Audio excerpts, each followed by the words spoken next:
Good evening, everyone. My name is Ernest Aaron Piri, and I'm your host for today. This is the Equal Equity Show in partnership with the National Youth Agency. And as we all know, today is the 1 year mark of the passing of George Floyd. It's been a year of change. The right change is debatable, but it's definitely been a year of change, a year of conversation, a year of perspective changing ideals as well. Some for the cause, some not necessarily for the cause as well, but that's what we're here to have a conversation with is what have we learned from what's happened? What are we currently learning from what's happened? And what are we going to learn about what's happened? Today I have my co-host with me, Roma. She'll introduce herself. She's going to come on the panel pretty soon. Thank you, Aaron. Hello, everybody. My name is Roma Fasiha. I've worked in community organizing for quite a number of years now. Youth work too, and specifically anti-racism. That's a cause that's been close to my heart for a very long time. And I'm really glad to be here to be able to have this conversation with you. I think it's needed, you know. It's definitely one of those, like you said, a lot has happened. And I'm not entirely sure that it is the kind of change that's furthering the cause. But we'll get into it. You know, there's a lot to discuss. So, yeah. For sure. So the big question, obviously, what we've learned from what happened, what we're currently learning and what we're going to learn. What would you say is the most important of all three of those stages? If you were to say what we have learned from what happened, what we're currently learning, what we're going to learn, what would you say out of those three stages? What we're going to learn? 100%.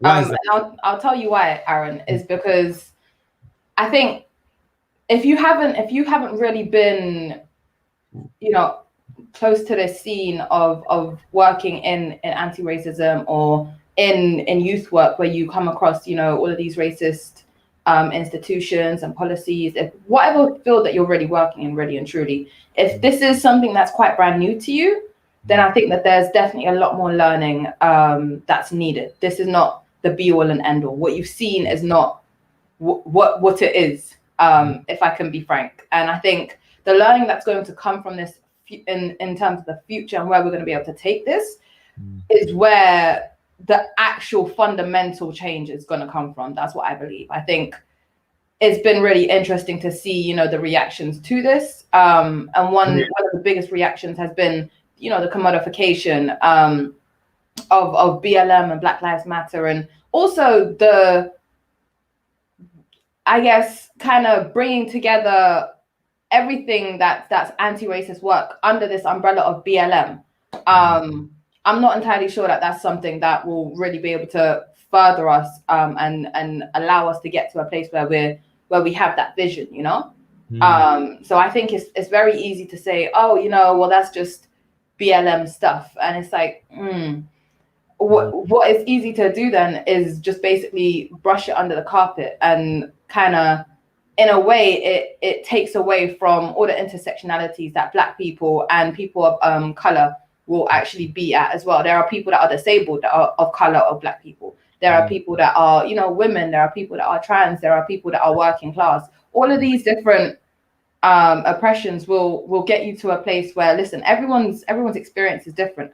What I think is, you know, the answer might not necessarily be what everybody else thinks. So I think where we're going from, where we're taking what we've learned from this year is what I'm really interested to see. So the last two stages, really, stages. I think that's interesting because of how, well, specifically today, we're having a conversation specifically with the youth. And they're that part of where we're going. Yeah. If that makes sense.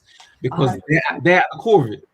You know, at the end of the day, where there's a generation of people that will pass away, they are going to teach down certain things, but I think that at the fundamentals and the where it really matters is with the youth, and that's the conversation that we are going to have today. and we have three people actually that are going to come on and share their points with us shortly. Mm-hmm. But it's very interesting what you said. Very interesting. I definitely agree with you. I think you're spot on. And today's youth, they don't take no for an answer. Today's youth, that's why I think it's so important for us to be having these conversations, because it's going to be us that's shaping the pathways that these young people now are going to be taking.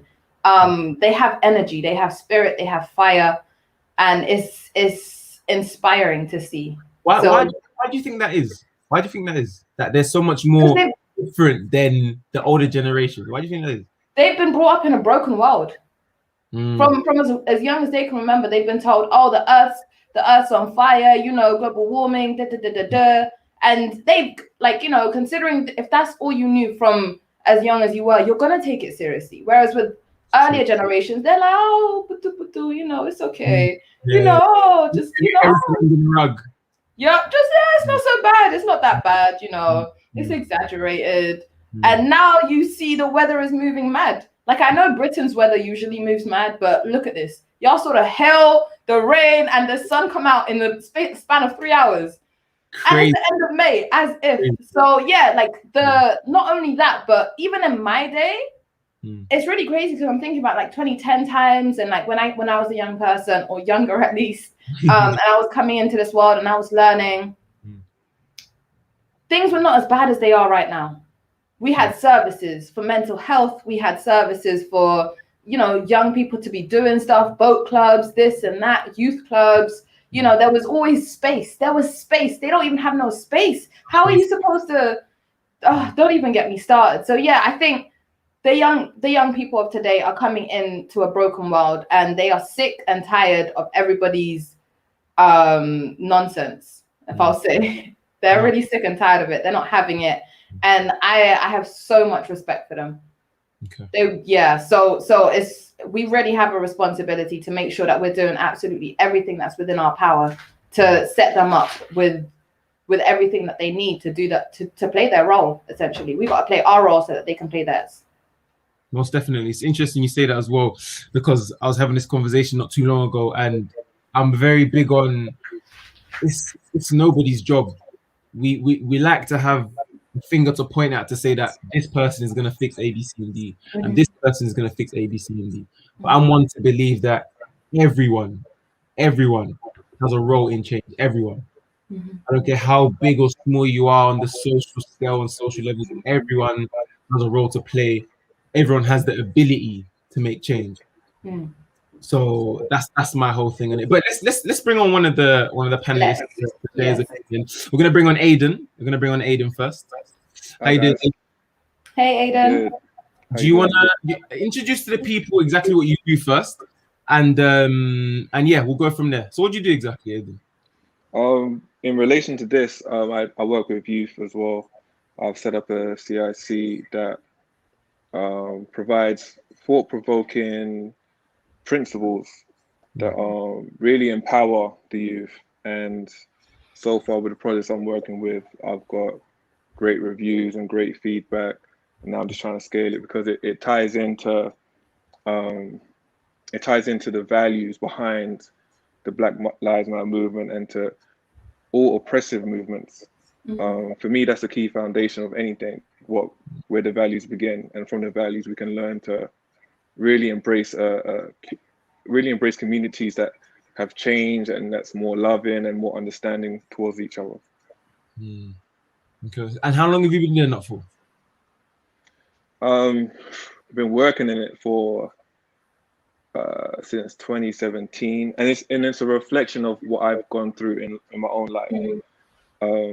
So now, so from London, East London, Leytonstone. My mother was a single mother, and she spoke to me, being the oldest, about some of her situations where she's felt racism or been oppressed just for being a woman. It's the stuff that we know. So growing up in Leytonstone, I've seen it myself in different areas of personal oppression, like people viewing me just because of how I look and stuff. And understanding, I guess, the low economic mindset and the high economic mindset, and seeing how it's pretty much the same in a lot of their values, and seeing the differences as well. I just kept that in mind, and I lived in America for 8 years, and with that, I saw the same thing. Where in America? Sorry. LA for 2 years, Oklahoma for 1 year, and Texas for 5 years. Wow. All over the place. Yeah, and in each of the yeah. I played basketball, so basketball taught me a lot of places. Okay. Yeah. So with that, I kept him, like, I was, no matter what country, I was in touch with millionaires, and I was in touch with people at the very bottom of life, economically. And with ALE, I built a bridge on how a lower economic person can reach to the high economic status mentally first, because that's where it begins. And at the same time, helping the people in the high economics see new values in life, where they can go forward with using their general wealth, or using their family to really push new values into society, just beginning with being a leader within themselves. Okay. So sorry, I was just wondering, racism wise, what would you say is did you experience racism in Texas? Or I would imagine. What would you think is the difference between US racism and UK racism? Let's have a little conversation about that. So America's kind of, because it's so big, it's like a whole country. It's like it is a whole country, but I'm saying it's like different countries within a country. Yeah. So like California was way different to Texas and Oklahoma.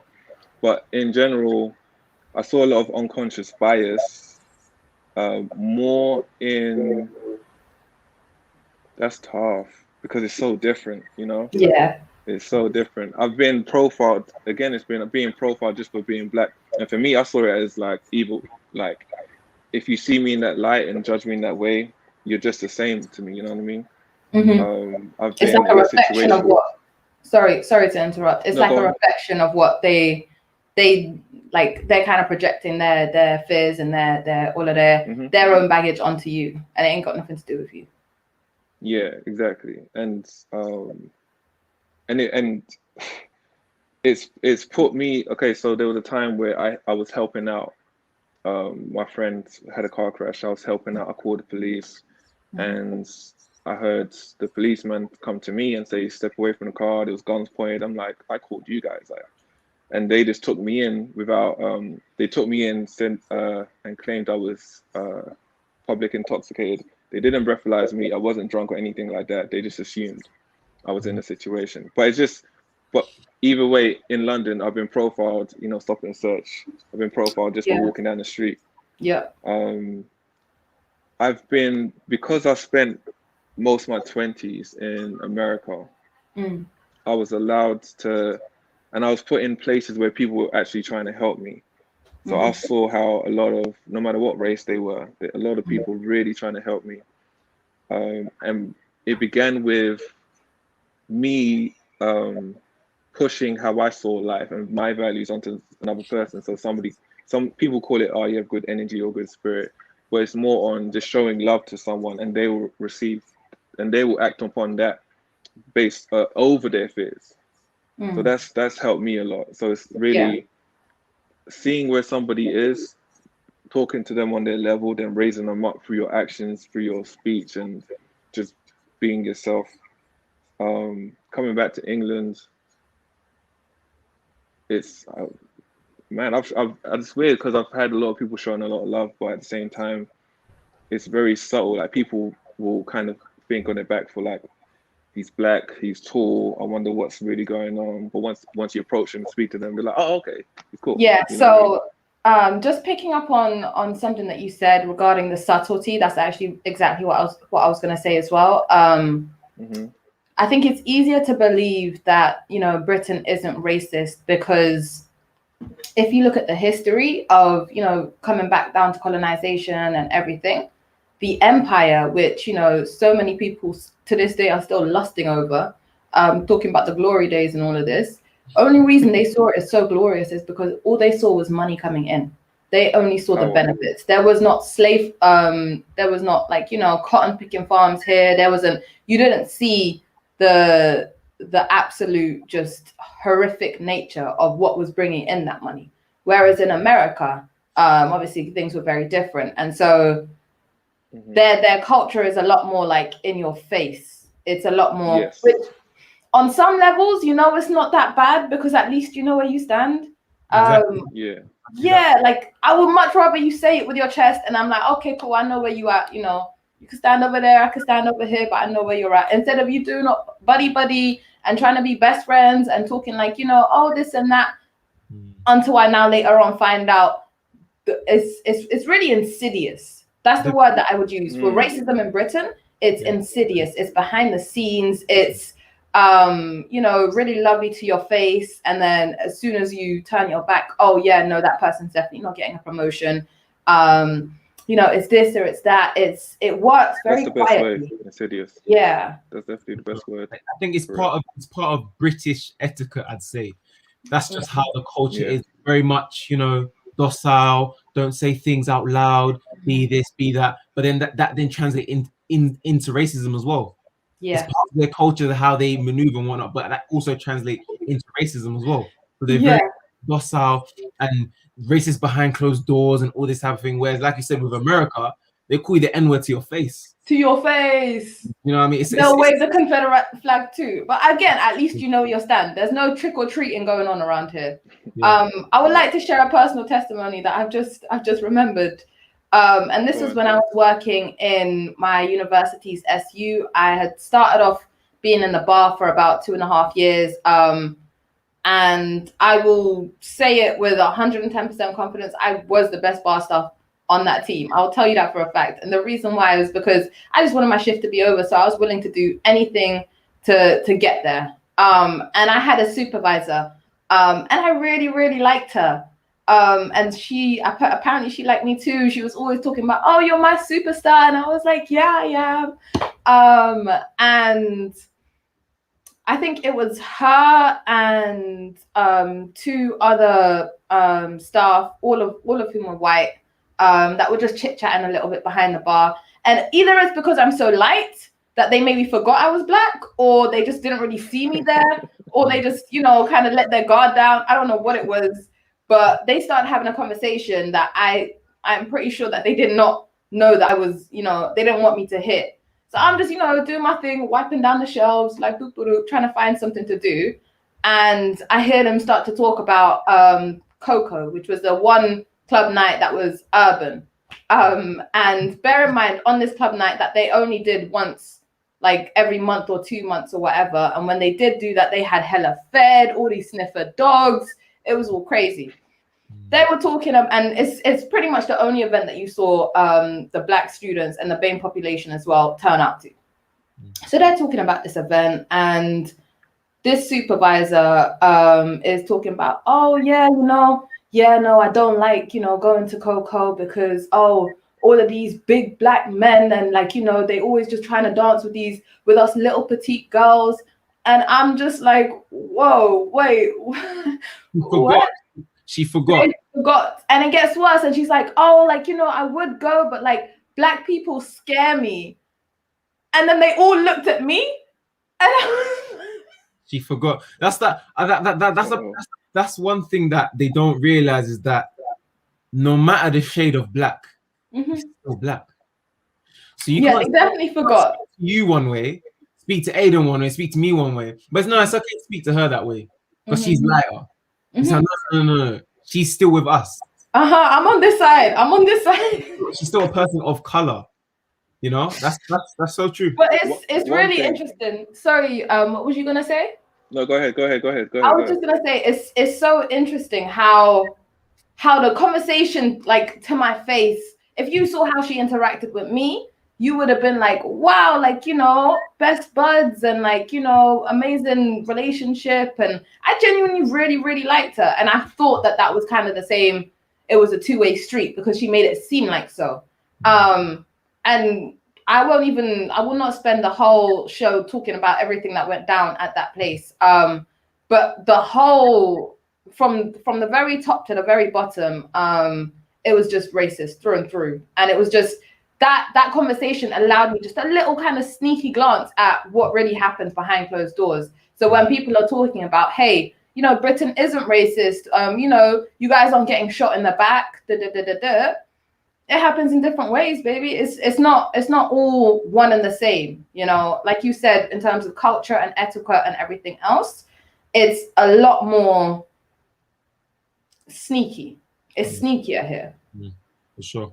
One thing is, we forget that I think it's like 78 or something crazy like that % of people in England is white, or UK is white.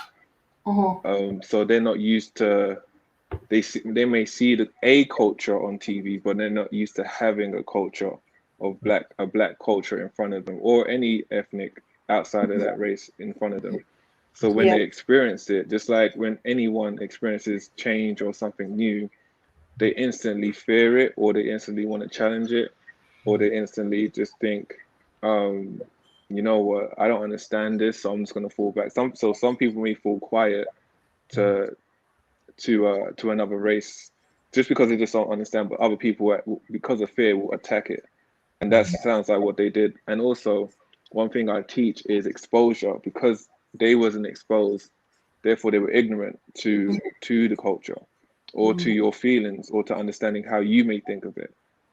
So it goes to show that without the exposure, you are ignorant. However, it's up to you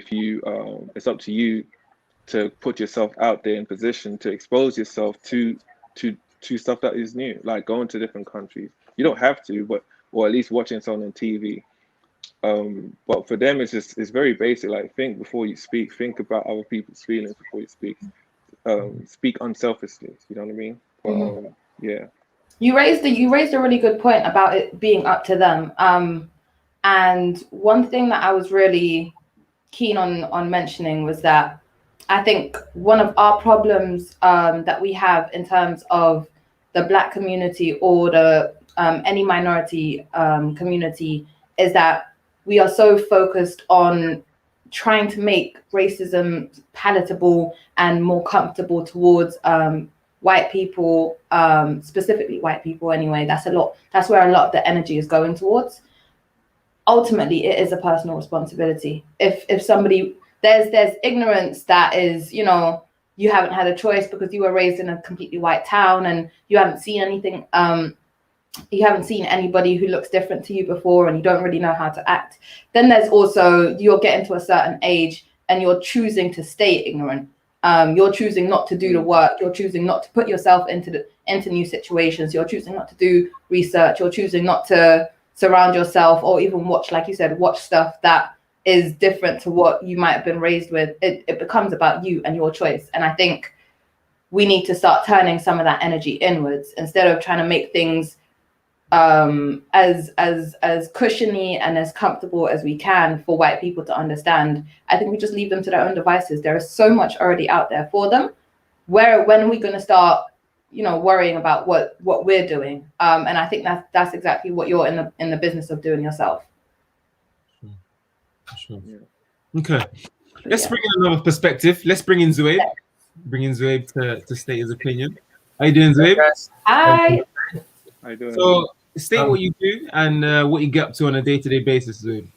Well, I'm 21 years old and I'm a forex trader. So I trade. Me and my brothers run a company, Investify. I'm a mentor there. Alongside, I'm a funded trader. And on a day-to-day basis, we trade. We help people to learn to trade. We provide our courses and much more stuff to our platform. Nice. So, you're from East London. Indeed, yeah. Growing up in East London, what would you say it's been like for you as a Asian young man growing up in East London? How did that shape what you think now of the world? And how is it shaping what you're going to think in the future? You know, it's always been tough in East London and probably everywhere in London. It's been a tough journey, I would say, especially because I was born in Belgium. So back in Belgium, I was like the only brown kid mostly and everything. So everyone has always been a bit different to me there. especially coming into the UK and everything. I've seen this changes a bit, but it's still the same in a way. There are people who tell you on your face that, oh, you're brown, you're this and that. Hey, people would still say the same thing on your back. You know what I'm trying to say? Yeah. So it's always been a difficult journey, I would say. I've been told a lot about specifically in the Asian community, they love to. This is what I've been told, is that there's this whole thing of they treasure the fairer skinned people in the Asian community. Anti-blackness is everywhere. Speak on that a bit. Speak on that. Have you experienced that yourself, Zoe, in your community? As in, the fairer you are, the better you are, the darker you are, you're sort of pushed aside. Touch on that a bit. Yeah, I mean, it is the truth. It is the truth, you know. Even in any concept, if you say like more white or anything like that, they would like treat you more better with respect and everything. But if your skin is more darker, they wouldn't treat you with respect. They would be like, okay, yeah, just go to there, that's it. But if you're like more whiter, they would say, oh yeah, have a drink, come with us, this and that, blah blah blah. So yeah, it does have an impact on that, you know. And even in my community, it's more like, if you're brown, okay, you have to. They wouldn't give you more choices. There's not a lot of choices in our community, you know. Even education-wise, any route you take, if you're like, I'll go to uni right now, yeah. But I know a lot of my family members and my other friends, their parents told them, "Oh no, become a doctor, do this, do that." You don't have a lot of choices in this. Yeah. Yeah. That's crazy. So I have a Go ahead. No, go. I was just gonna comment. I work with people from Berlin that are Indian, and they're darker than you, but they you can sense they speak about it, their energy that they had to adopt because of the connotation that was put upon them and different stuff like that. But it's just, and it plays, and if they buy into an angry energy because they've been blasted throughout their childhood, it just makes people think, oh, you're just as we thought, you know what I mean? But it's credits to you and them for really changing the narrative about how people can perceive you, especially, you know, doing your own business and being in a show like this. True. Like even coming up with the business we do, forex trading and everything, we had no clue what we're getting into, you know. At the start, even speaking with my parents, and they're like, "Are you sure you want to do this and everything?" Because it's something very different outside of the box. Normally, for an Asian community, is okay, you have to become a doctor, engineer, anything like this, you know. But doing this outside of the box, it's completely different for them. But yeah, it's been a great journey. It's been a tough journey, I would say. But at the end of the day, me and my brothers, we came a long way. And in Vestify now, we have quite a lot of clients. We help them. We provide our courses and everything. You know, trying to make a change and trying to tell people that if we can do it, you can do it too. We love to see that. Why is it? Why did you decide to go down that route and not the traditional route of a brown family? I mean, for me, I believe, I can't go that route. I don't want to go that. It's not meant to be for me. It's not for me, you know. So I spoke to my older brothers and we said, you know what, let's do something different. There's going to be a risk, but there's risk in everything. In any business you go, there's going to be a risk, right? So we said, all right, we started to plan everything. And me and my brother came up with Investify. It's been a hard journey, everything. It's been tough, but I believe we made the right choice. We have quite a lot of clients now. It's been helping us for a long time now. And we're trying to tell people that, you know what, Investify is for anyone. Because we didn't know anything about trading. We had to learn from A to Z. But if we made it, you can do it too. So, what do you think? Say if, you know, Investify was to be able to reach the young people and to deliver sessions and workshops and training. Say if it was in schools, what would you say is important about the work that you're doing and the knowledge that you're garnering? What is it that you think that these young people should be knowing that they aren't being taught in the schools, and how would it improve their lives? One thing about forex is it teaches you discipline quite a lot. It teaches you more stuff about yourself. It teaches you how you would react to certain ways. So I do forex trading and I have seen many losses in my life. It teaches me how to react to them and not to give up and just keep on going. If you want something, you would just keep on going for them. It teaches you many stuff alongside discipline. And focuses your mind on one thing. So yeah, that's one Yeah, thing. that's definitely, sorry. Yeah, I was just gonna say that's definitely really important, especially when you see there is quite a culture of instant gratification. That if that you might see as you're working with children, it's what they want has to be in their hand right now. And that can be seen as like some of the reasons why some of these young people feel like they have so much pressure to make it as soon as they've hit like 15 or 16, and to do anything in their power to kind of get there.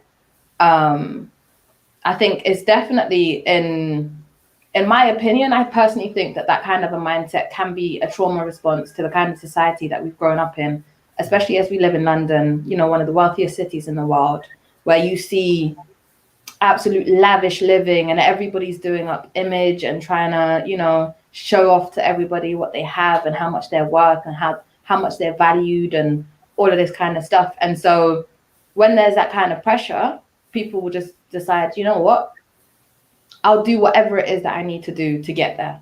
And that can lead them to certain pathways that just, they seem to be a trap for these young people. So investing into the knowledge of trading, investing in that discipline that you were talking about, might be actually a really good way for young people to start to see that, there's more to life than just what you're so focused on gaining. But it's also not impossible to live that lifestyle that you're so focused on as well. Like there's other routes that we might be able to get into that will lead you to the material possessions or the status that it is that you desire. But yeah. Yeah, like you said. To what you said. Oh no, go on, Zoe. Sorry.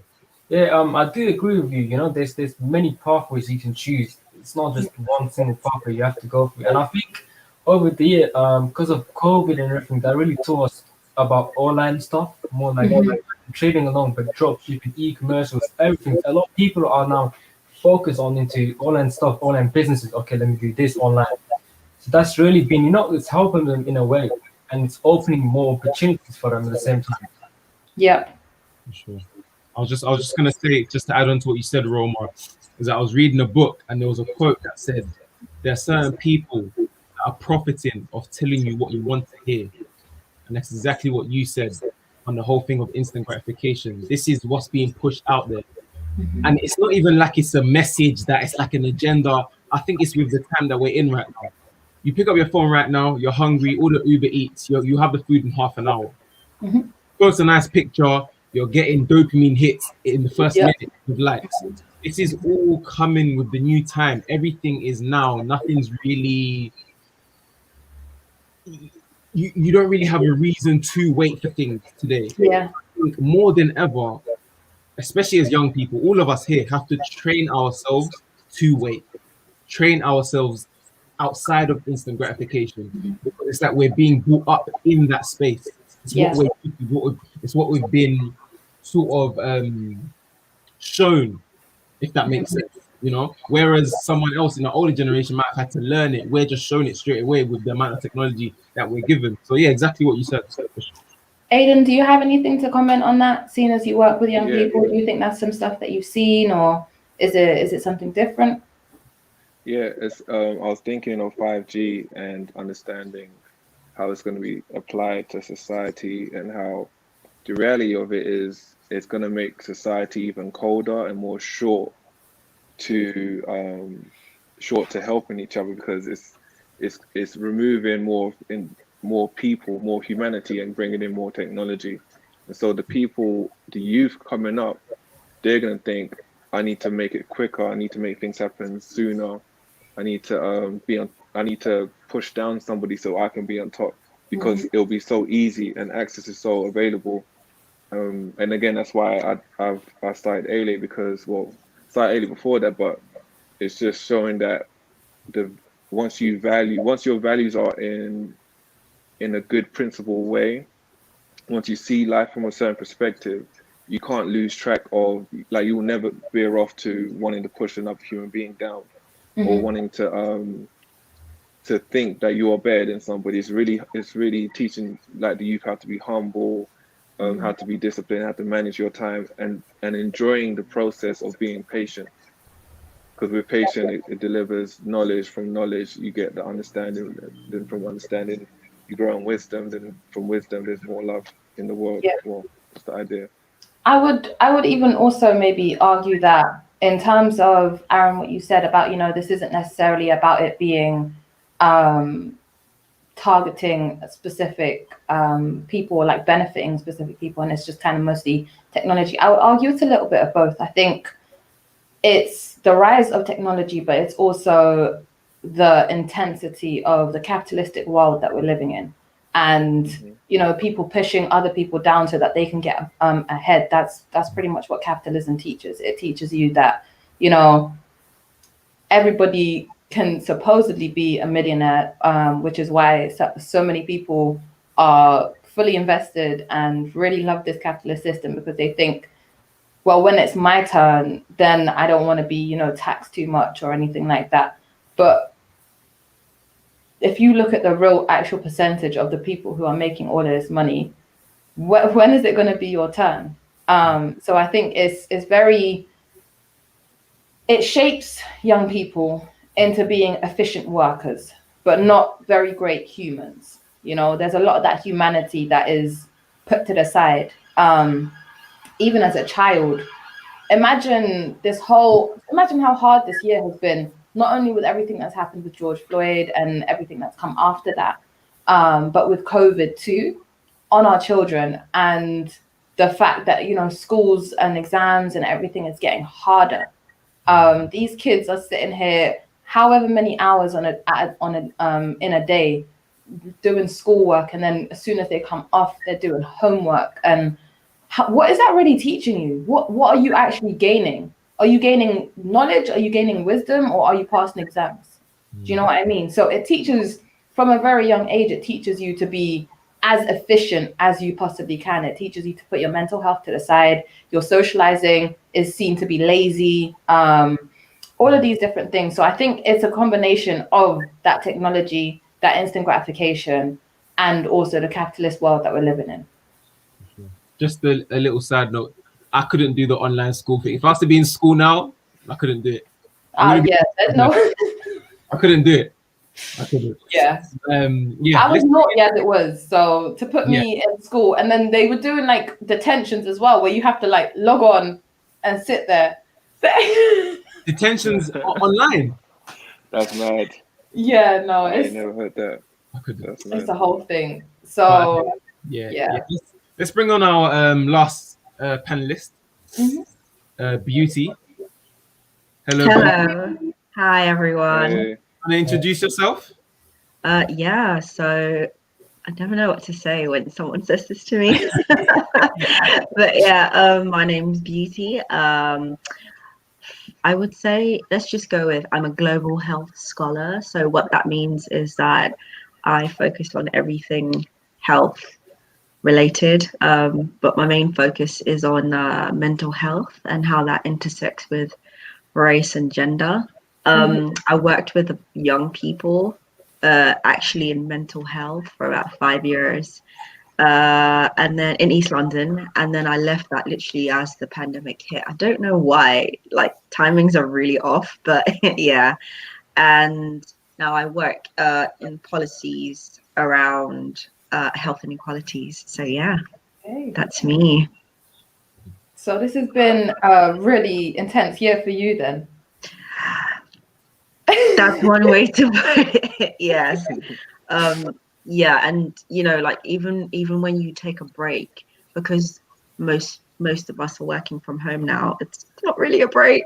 So intense is an understatement. Yeah. So what would you say, linking it to mental health, have you personally on a personal level that the past year has really told you, obviously since the tragic passing actually of George Floyd, right? What has this past year been for you on a personal level? What has it been for you?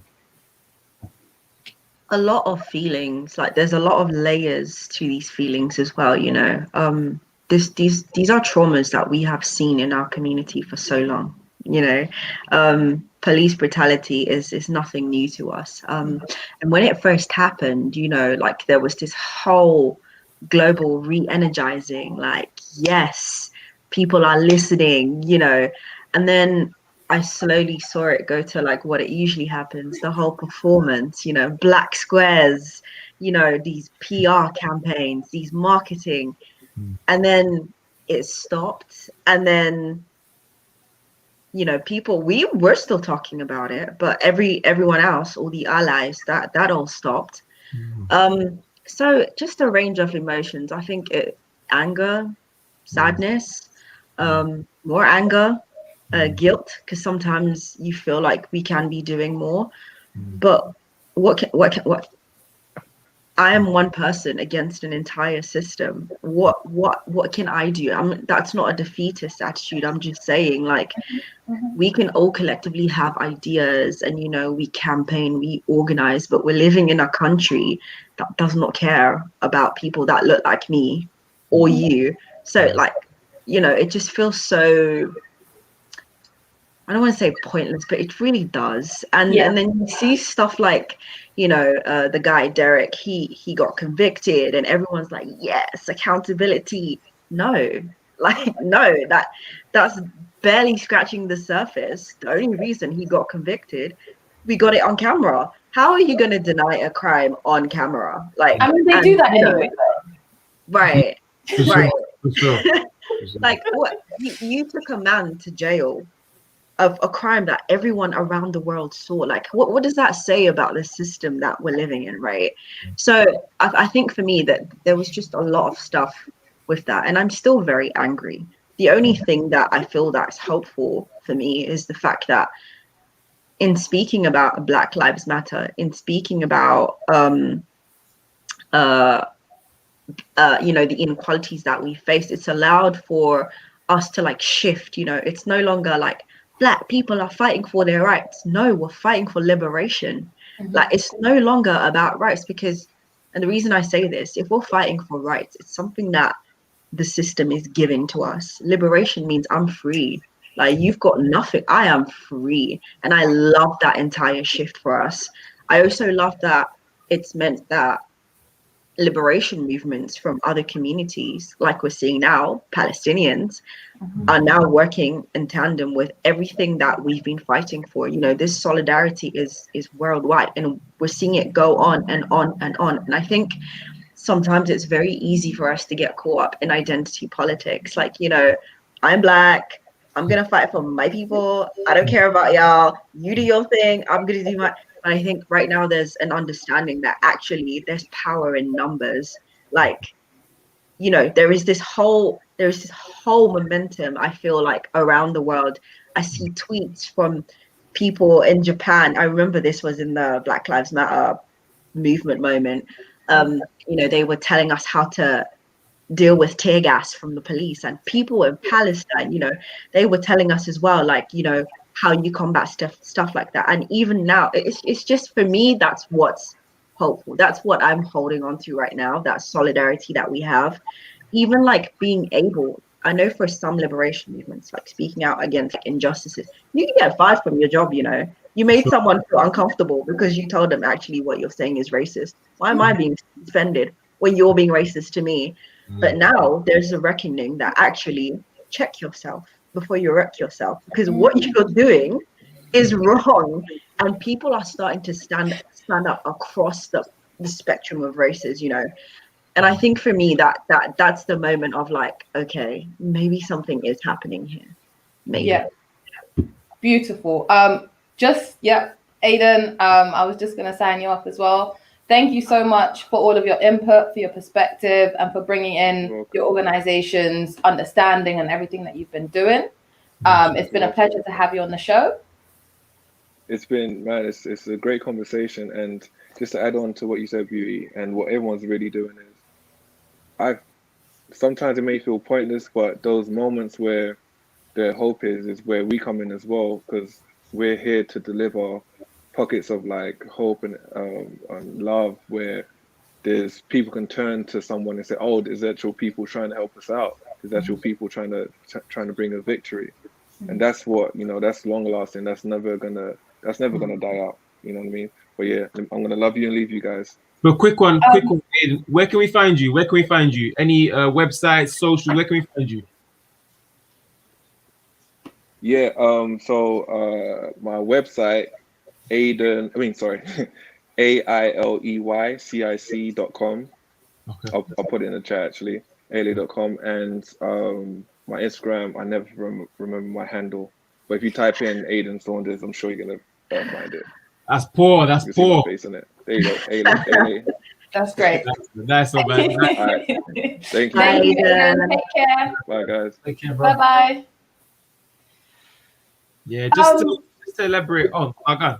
Go for it, Aaron. It's all good.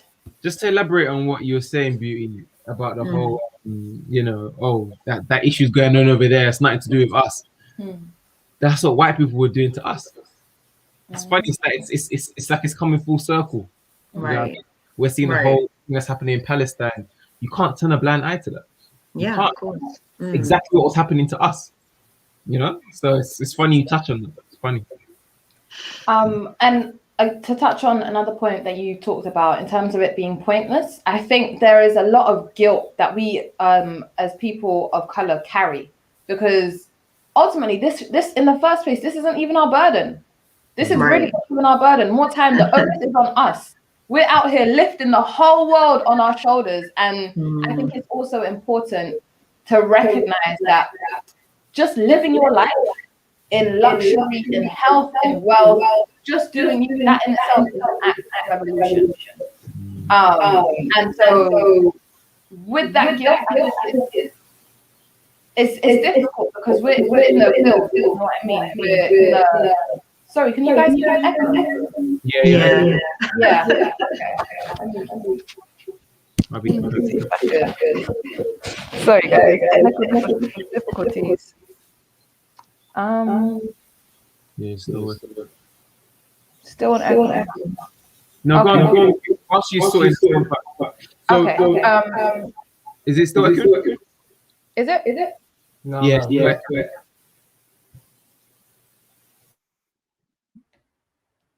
Okay, all right. This might be, Yeah. yes, I think this is better. Okay, great.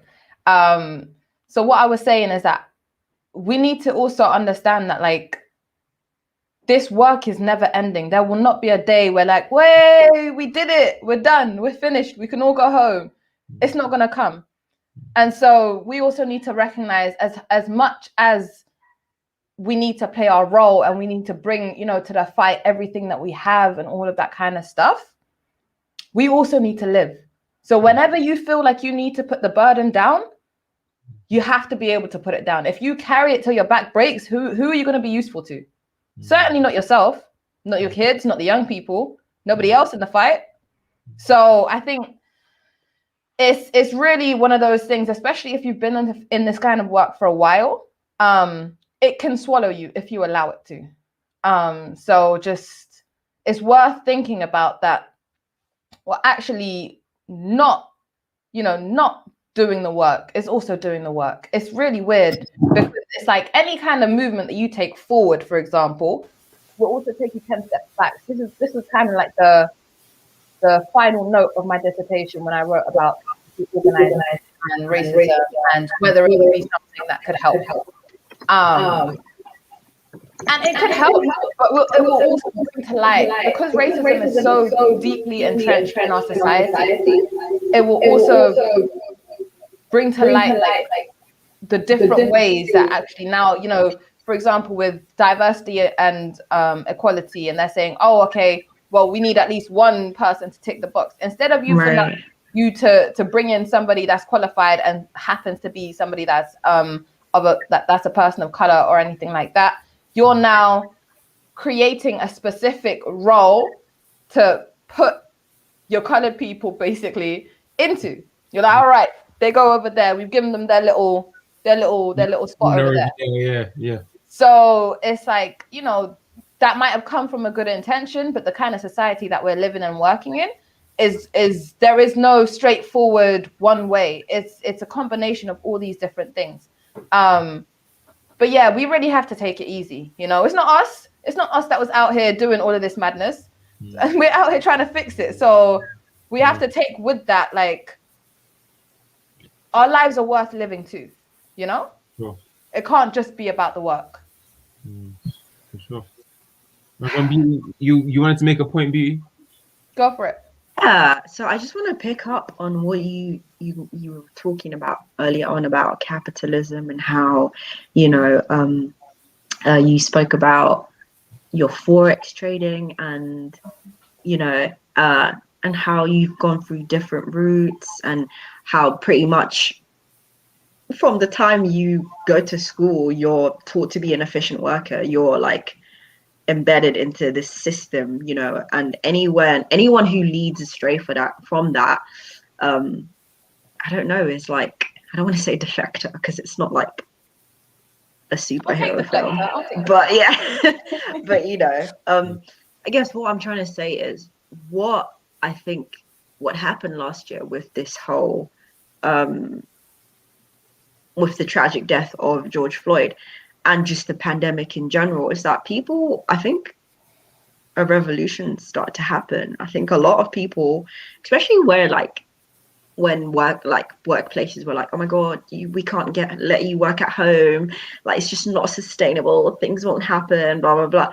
We're working at home right now. Everything is still going on. So anything that capitalism needs to adapt will adapt.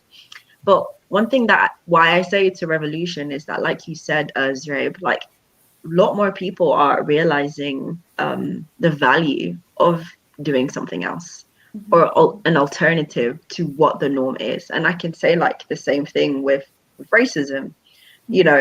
A lot of the time there was always an excuse to not pay attention to this. Oh my God, I have to go to work, can't go to a march, or my kids' childcare, whatever, cool. And I just feel like that was such a distractor. Like, capitalism is a distraction to what's absolutely going on around us.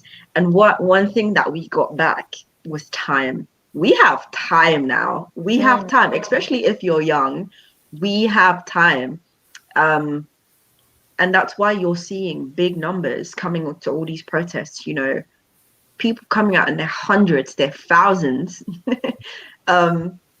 to support a cause, because they actually have the time now to pay attention to it, and we're seeing it not just with race, but also other inequalities that intersect with race, domestic violence, the Kill the Bill. I'm going to reference Palestine because that's the most relevant one, recent one. But Palestine, you're just seeing people, I don't want to say waking up because everyone's known about this. Oh my God, what's happening? Am I echoing? You was, but talk again. Hello? Yeah, you're okay. Good. Okay, right. Yeah, you're just seeing, like, I don't want to say reawakening, but maybe like just a re-energizing, because we've been talking about these things for so long. And I think I don't want to take George's name in vain and say that he was a martyr, and he had to die. Like, none of that. He didn't have to die for the cause. He was fighting to survive. I'm still echoing. Try the volume down a bit. That might help. Or maybe mute and unmute. That worked for me last time. Am I still echoing? No, you're good. Right. You're right. Perfect. Like, he was fighting to survive, and I think that speaks to all of us as minoritized communities in this country. We're all fighting to survive. But I'm just so happy to see like this re-energizing, because sometimes you can beat like a dead horse and not get the same result. And get the same result. But now, like, I'm not saying like it's perfect and like white people are like, yes, like, oh my God, we've designed this system to oppress you. They don't even want to admit that to themselves. But what I'm saying is that we know it. More of us know it. And more of us are doing something about it. 100%. I wanna add one more thing, which is what she said to the thing about Palestine is happening for quite a long time. In the 1940s, if I'm not wrong, it's been happening for a very, very long time. And I believe what happened with George Floyd and everything, it taught us to speak and let our thoughts out. It brought everyone together now. So even what's happening in Palestine, everyone's speaking on it now. everyone's having their voices let out, they're posting on social medias and everything. So it really taught us to bring awareness now. It's been happening for a very long time, racism and everything, and I believe we're making a big change now in the world. It's really we really are impacting the world. Not just one country, but numerous countries are getting involved now. And I believe you never know, this might change for a good reason. I believe it will change because a lot of people are talking. It's continuous now. A lot of people are keep on getting involved and involved. This protest happening, thousands of people are coming in, and that's something I love to see. Like, it makes me happy that finally it's about time it's happening now. So yeah, that's what I wanted to add on to that. 100%. And I'm going to jump on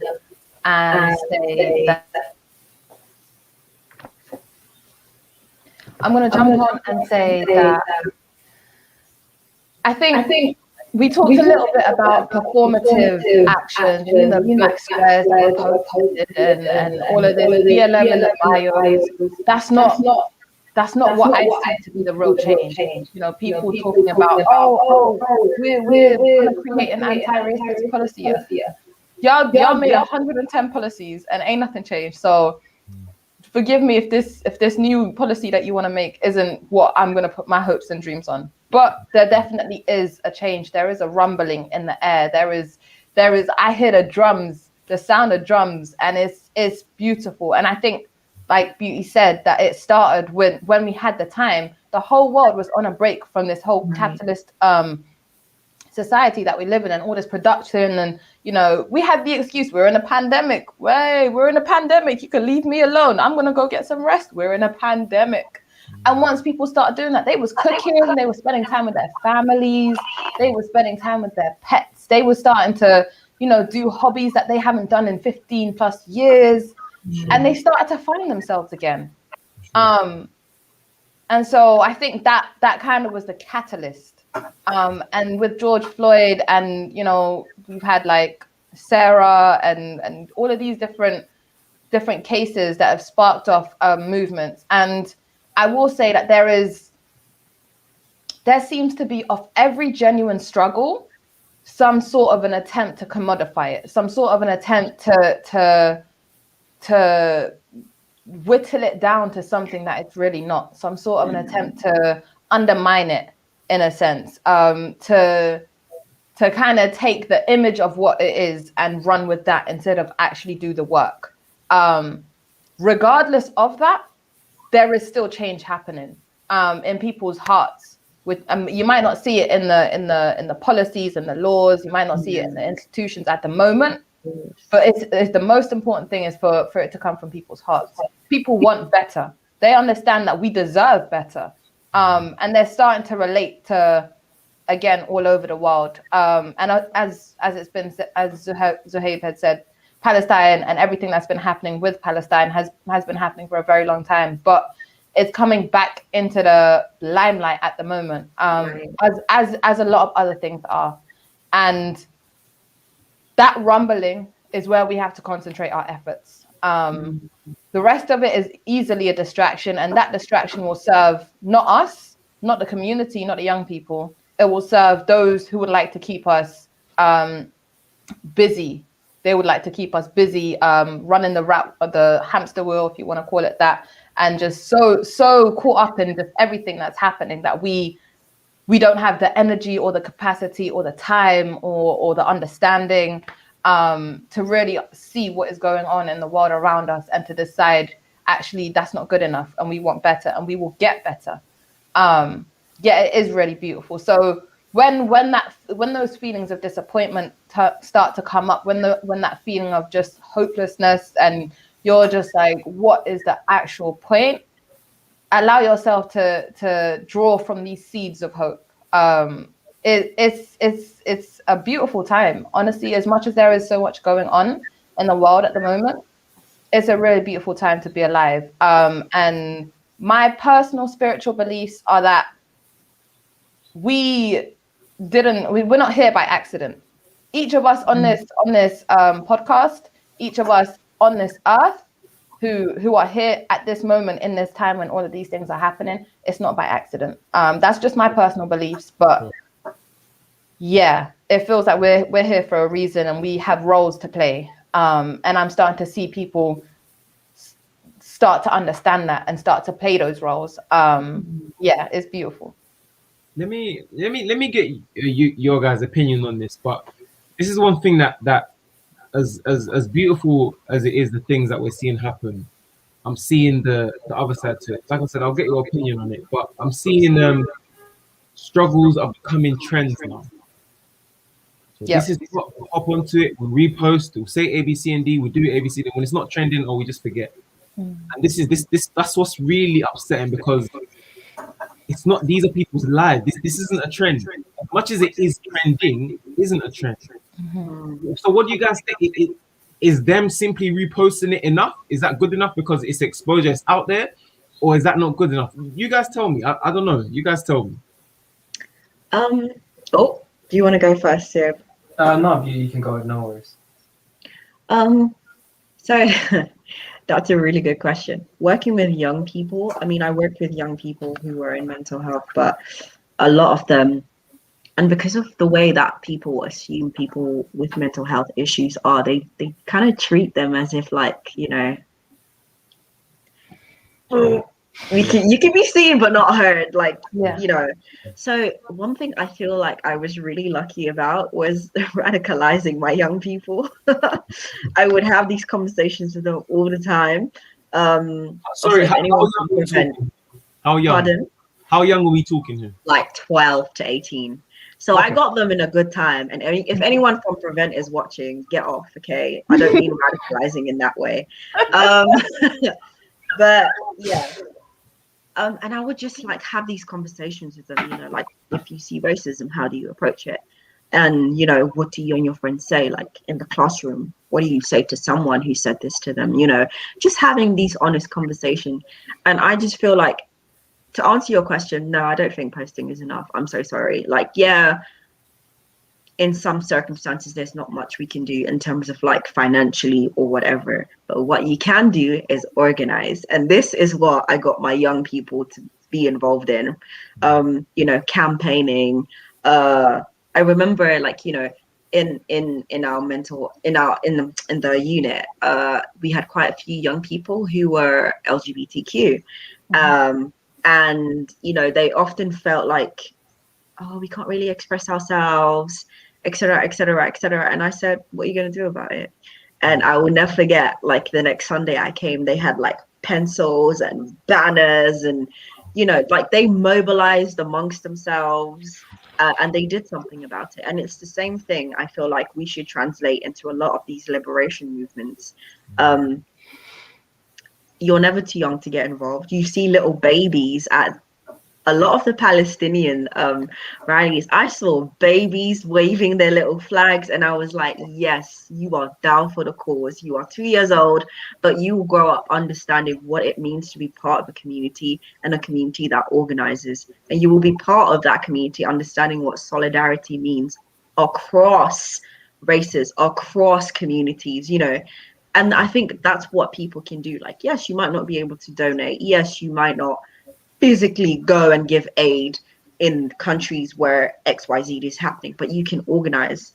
You raise awareness on these issues, you speak on these issues, and even when momentum dies, you're still going. The people around you are still going. It never gets forgotten. You know, that was why people always say stuff like, it's free Palestine until it's backwards, you know, Palestine free, in case you didn't get it. But yeah, like, until it's backwards, which just tells you that we keep going, and it's the same with Black Lives Matter. There's not an end to that. Black Lives Matter is so poignant, like, Black Lives Matter, and even if you don't want to accept, they do, you know. So that's why I will always say, even if, like, you see your friends doing that, I would go the step further and say to them, you know, in your community, is there a group that organizes food for the homeless? Is there a group where that supports domestic abuse survivors? Is there this organizing? It might not mean anything, like, or you feel like it's not making a wealth of change, but you'll recognize that a lot of like liberation leaders, Malcolm X, all of them, if you read their biographies, it all started from community organizing. Without community, we're nothing. Our community is our therapy. Our community is everything. And that's why I'm so like, I will scream it to the rooftops. Organize, organize, organize. Yes, I know that is right. You're speaking to a community organizer over here, so this is music to my ears. And I think it's also really important, whilst we're on the topic, it's not just to organize within your own community. That is probably where you're going to start. Obviously you got to take care of your backyard before you go start talking about anywhere else. But where the success from the civil rights movement and the organizing that happened there actually came from was organizing across broad spectrums. And that will include, so many different ethnic minorities, so many different intersections, so many different people from different walks of life that in one way or another are still experiencing the same kinds of issues that you are. It's about knocking down those walls and maybe reevaluating your understanding of who it is that you can actually work alongside with. I think we limit ourselves a little bit. Right. And when we look at organizing and we're like, okay, well, who could we organize? Oh, we only know, this person over here, and I know that person that runs a shop over there, and that's it. What about everybody else in the local area? I'm sure they have the same or a similar issue to that one shop that you wanted to organize with.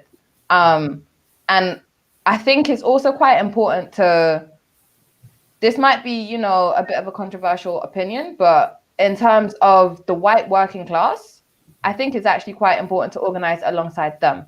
Yeah. And the reason why I say that, again, my focus for me as a Black person will be on the community that I'm within.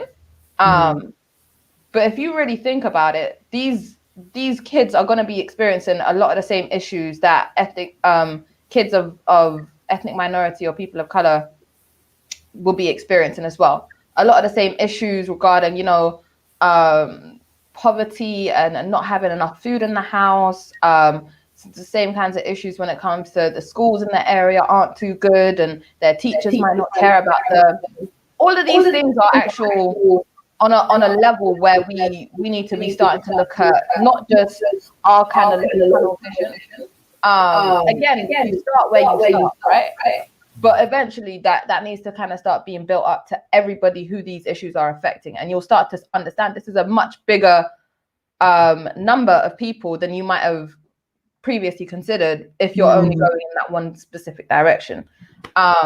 So yeah, I think it's really interesting to see, even though we're talking about racism and we're talking about how racism is affecting young people and, how to organize against racism. And some people who are watching this might be thinking, well, why would you bring, white people into that mix? But honestly, yeah, they might be thinking 1 + 1 isn't equaling 2, but really and truly, do the research. Like Beauty said, do the research, start to read those autobiographies. Even Fred Hampton, he's known for organizing and bringing in groups that he maybe aren't what's the word that I'm looking for? Unconventional. Thank you. Yes. So yeah, and in terms of getting young people organized and getting them into activism, honestly, you don't really need to do anything. They're already there. They need the tools, they need the resources, they need to learn how to organize, but they have the energy, they have the passion, they have the commitment, and they're dedicated. They already know what what they would like to see changed. So it's up to us as the older young people to make sure that we're providing those tools. We're teaching them, okay, this is how you can organize. We're meeting them where they are. And instead of saying, oh, you should care about this, if they care about, recycling, then we're going to go over there and we're going to be like, okay, this is how we organize. Right. Yeah. So I think organizing is going to be a big factor in the fight for liberation, but it's not the only thing. I think Zuhaib, you're coming from it in the right place as well. We need to also be thinking about money. how are we organizing our money? Where are we putting our money on, and our time and our energy and our effort? Is it to do with the things that we say that we care about, or is it to do with, you know, other things that maybe are serving as that distraction? Yeah. I think we have a lot of work to do, but it's getting clearer and clearer what that work is.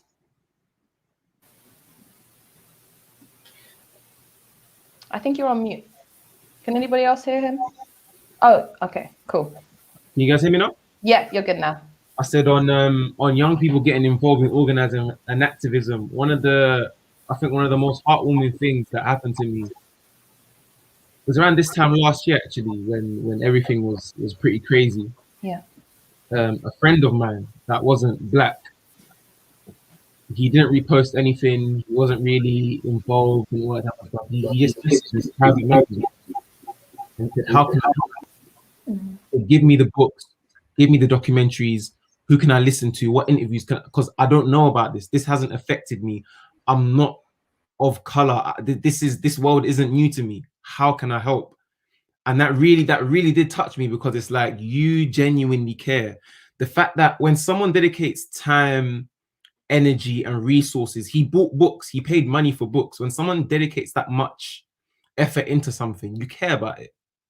So I think for young people, the number one way to get involved is to do your research, do your homework, actually do the things that aren't cool to do. Because like I said, it's cool to repost. It's cool to look the part. Behind the scenes, are you actually about it? I think that's the best way for young people to get involved. I'd recommend a few books in the comments, a few documentaries. I think that's at the ground of it. That's the foundation. After that, I think things will fall into place. One thing I wanted to what Ernest said here. In our generations, in our community, one people do one thing quite a lot is they would try be better than you. They would tell you, yeah, I'm there for you, I'll help you, this and that. But at the end of the day, they would still try to take and overtake you in a bad way, if that makes sense what I'm trying to say. Yeah. And that happens quite a lot, even in my business. With my people, the people I know, the friends I have, this and that. They would say, yeah, you're doing good, I'm happy for you. But then at the end of the day, it's a different story behind the back, you know? They wanna try to overtake you, they wanna overstep you in a way.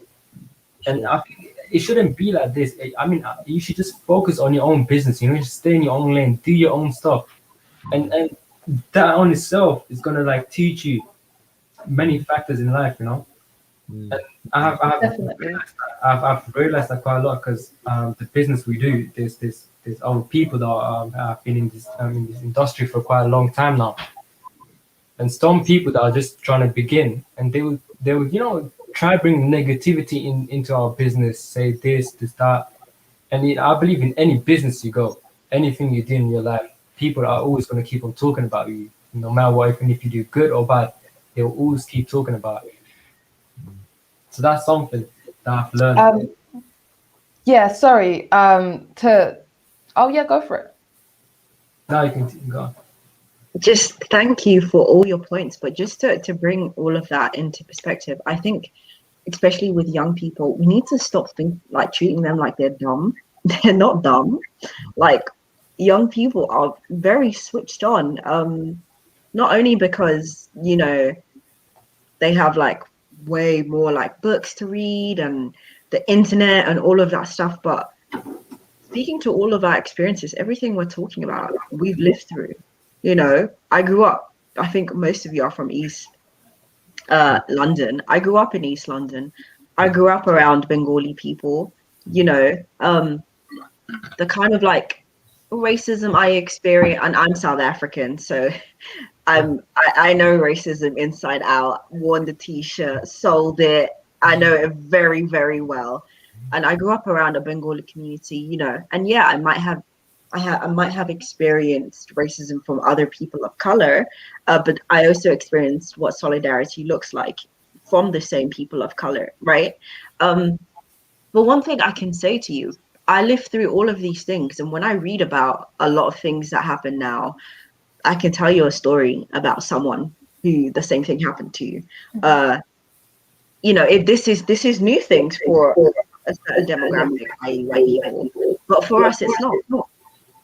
You know, we have lived experience of these things, and that's not to negate all the reading and research that they still have to do, because bless them, they're still young. But they're not stupid. You know, they know what racism looks like. They've probably tasted it in every single color. They know what solidarity looks like, and it's so simple. I hate when I see stuff like, oh my god, this is so complex. How is understanding what an inequality is like complex? It's not. Like, this is wrong. Yeah. Right. They just don't care. Yeah. Absolutely. It's not complex at all. So I think, speaking to what you said, Roma, what you said, Ernest, what you said, Zwerb, like, all of these things are so simple that we can pass on down to young people as older young people. I hate saying that, especially because I'm closer to 25, but it's okay. It's really, really simple, because they're not dumb. They're really not. But yeah. Okay. Yeah. To bounce off of that, children are extremely intuitive. And that's because they haven't been, I guess, they haven't had to unlearn everything that we are. So we're in the stages of our life where we're trying to unlearn what was taught to us from a young age. They're still in that young age, so they're just absorbing what is there and what seems, right or wrong. I think solidarity and allyship will come very naturally to young people. I think absolutely they don't need to have these words for them to be doing the work. Do you know what I mean? And again, when it comes to just how, like, as a child, the kind of energy that they hold and that they pick up without even realizing, when there is inequality, they'll be the first to put their hands up and be like, yo, if you give everybody in the class a chocolate ice cream except this one kid, it's mayhem. That's it, game over. Good luck. And that's because they inherently will have this knowledge. I think there's really that deep kind of connection in a way to the weight of this energy in a physical world, but also in the spiritual world. There's, racism as a policy, as a legal policy, is one way of looking at it, but racism as spiritual warfare is also another way of looking at it. And these kids are extremely in tune energetically, and they'll be able to pick up when something is happening and it shouldn't be, or if it's putting somebody in they're hypersensitive, especially when it comes to social situations, because if you can remember being, 13 years old, 14 years old, 15 years old, if somebody was trying to make like a little sly comment to your friend, you would have picked up on that before it even came out of their mouth. Even if you can't explain it, even if you can't really express yourself, and you don't have the terminology to do so, you have those feelings and you know where that's at. So allyship for me, I think is less about like, how can we start being allies? It's more about going back to that energy that we had as a community. If we look at traditional African societies and the way that their communities worked, or if you look at pretty much any indigenous peoples, and how they interacted in their communities, and the whole it takes a village and all of this kind of stuff, there would have been, at least from how I see it, there would have been inherent allyship in that would have been an important value in those societies. I really think it's just about going back to basics. I don't think this is knowledge that, like, of course the research and the academia side of it is, necessary for you to really understand it and get into the dirt. But I think what we're more doing isn't necessarily just about going forward to a place that we've never been. It feels to me more like we're going in a circle back to where we would have come from. Playing devil's advocate, do you think it's a thing where we need to go back to how we were, or adapt a new way of living? Oh, definitely, yeah. So when I say go back to, I mean adapt a new way of living. but that new way of living, it will be taking us back to our roots. Okay. Do you know what I'm saying? So of course it's going to be a different way of going about it, and it's going to be a way that we've never seen before. But the inherent kind of the essence of it, to me, feels like you'll be going back to kind of what your ancestors' might have had beliefs and might have been able to operate in that society about. A question for the group though. So we've talked about, you know, all the performative actions, and we've talked about how not to be an ally. Is there any way that we as a community feel that we could be better allies? Yeah. I think that's a conversation that we need to be having as well. It's easy to point the finger and you know, put the blame on different communities and say, you weren't there for me and you did this and you don't ever speak up. Where are we in that speaking up? Where are we in that? And what communities are we letting down? Because I guess going back to that whole understanding of intersectionality, there is, you know, no one is free if at least one person is still chained. Right. And so what can we do as a community from where we are at the moment, not only looking at how can people be better allies towards us, but how can we be better allies too? And maybe who do you think we need to start putting that energy and focus towards? Right. I'm happy to jump in. Yeah, go on. So I don't know if any of you experienced this last year. I'll answer the question. But I remember like a sort of bizarre tweet where like, I won't say the race of this person, but we can all guess. And they were like, hey, I'm like experiencing allyship fatigue, you know, I'm just so. And I remember like reading that tweet, like, hang on, you're tired of standing up for a community that has been oppressed for X amount of years, you know. They did that for 2 weeks and they said, I'm out. And I remember reading this, like, hang on. You know, when you read something, you just want to ask someone, like, come outside. Anyways, let's move on. I think to answer your question, I read this really good book, by Emma Dabiri, and it's called What White People Can Do Next, From Allyship to Coalition. And I think that's where we need to move. We need to move from being allies to coalition, because I think when you're an ally, you're still centering your own identity in someone else's struggle. And that's a problem. We need to. So define coalition for the people listening. Define coalition.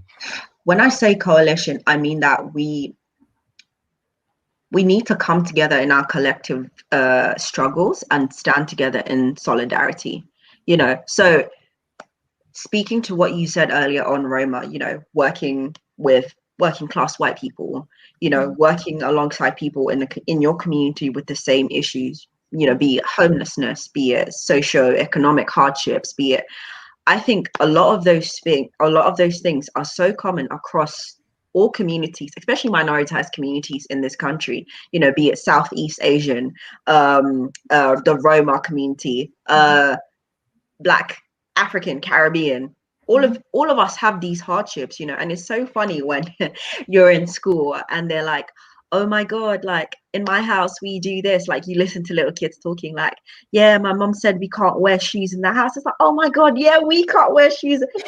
we are more alike than we are different, is what I'm trying to say. And that's why I think coalition is so much more important than being allies, because in finding that commonality, it's much more easier to show up for each other, to be in solidarity with each other. And, you know, it stops then being a comparison, which is something I've seen all the time. You know, you see something happening in Syria and then someone will be like, what about the Uyghur Chinese? Why is no one talking about their struggle? Or like the Black Lives Matter movement. And then what's going on with Palestine? Why are you not talking about Palestine? And then someone who's like a Black person being like, well, Palestinians never stood up for us. Lies. I'm South African. Palestine was one of our biggest allies during apartheid, and I will stand wholeheartedly with them until I die. So what I'm trying to say is these liberation movements always have to come together, like without a doubt. even like this is more like outer, but just more inner within your communities, Asian people, you know, I'm not trying to dispel that Asian, Black, Chinese,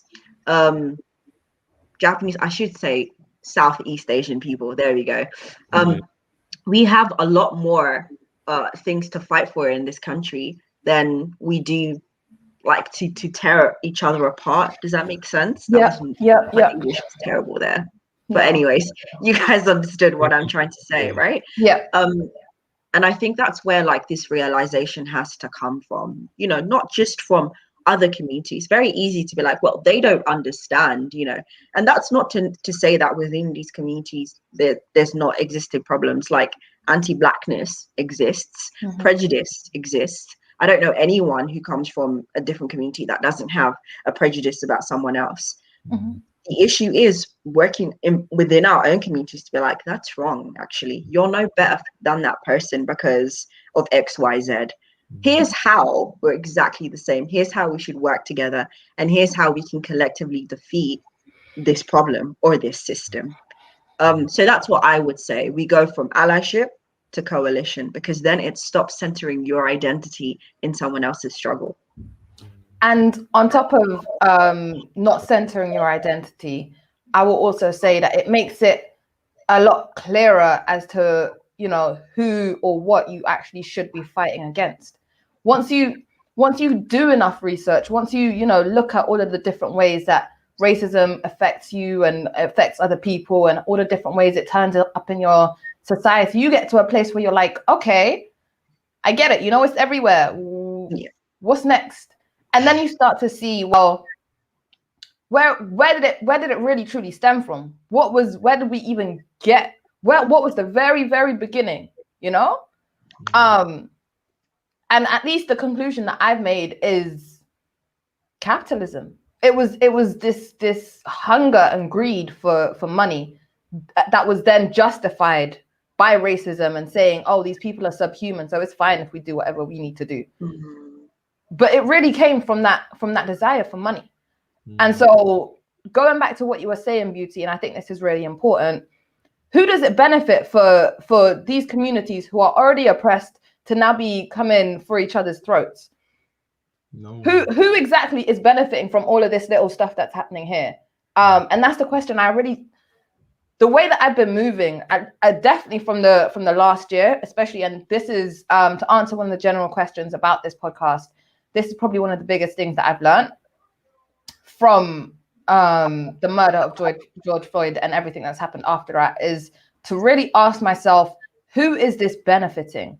For us to be seeing, you know, Black bodies on a daily basis and being desensitized to the trauma of Black people or people who are of color in some way, who does that benefit?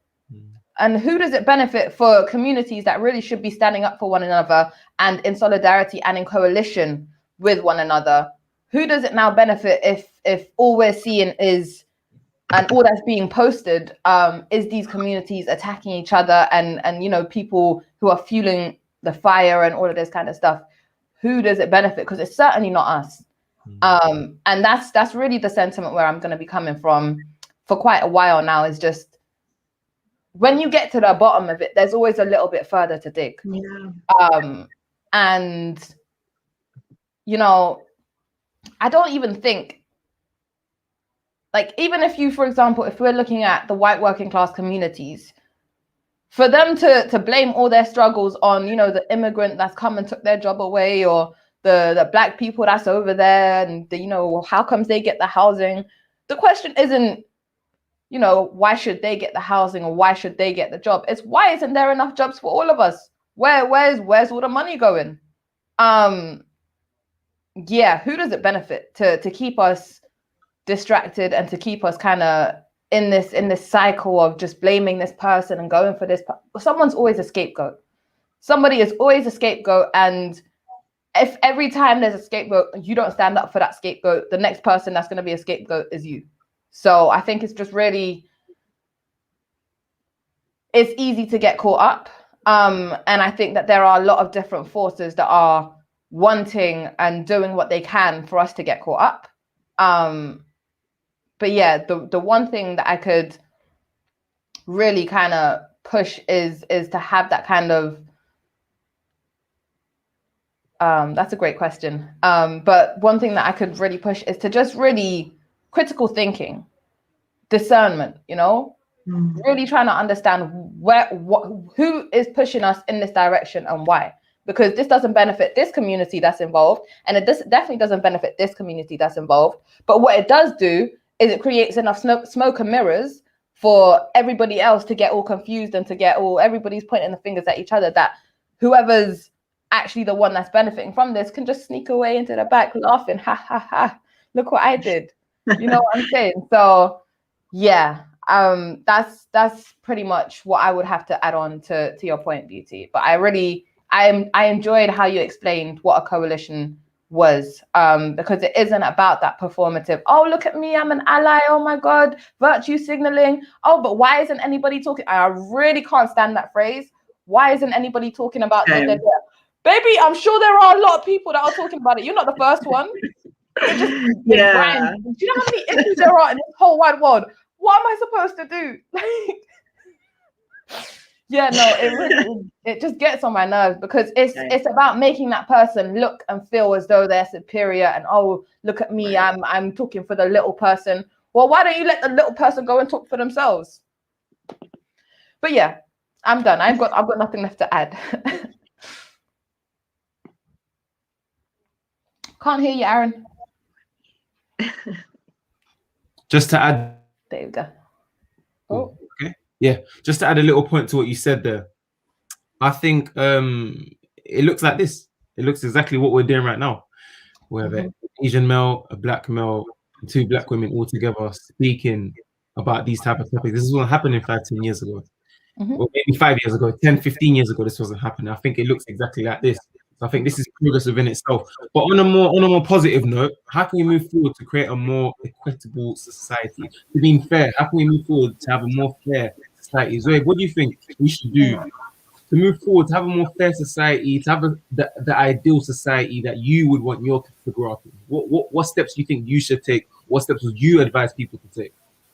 Now, first of all, it's first do your research. You know, that plays a very big part. It's a key factor. You know, do your research first of all. You should know what's happening and everything, and also like be part of the awareness. You know, try spreading awareness what's happening. Stop bringing people down over this and that.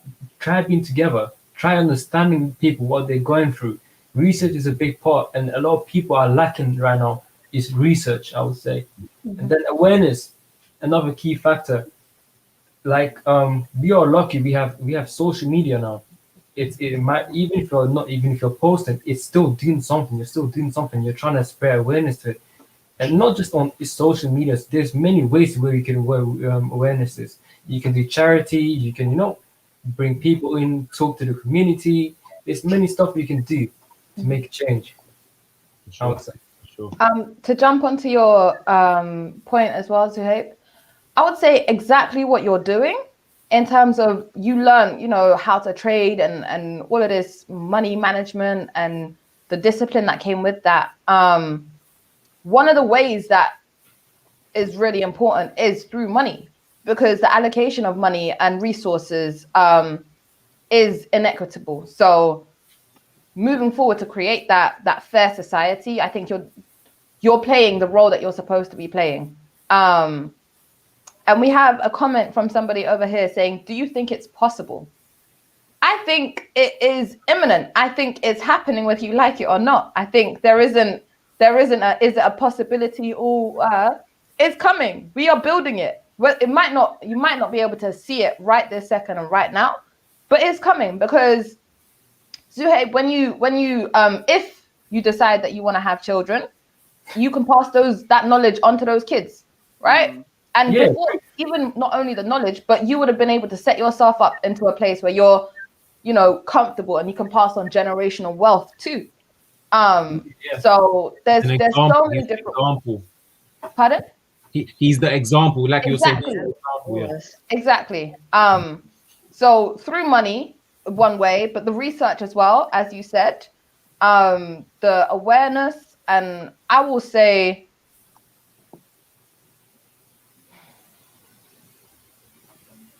Yeah, I think I've got a few things, but I can't sum it up at the moment. But I really think just a really important way is through the money, and I don't think we talk about that enough.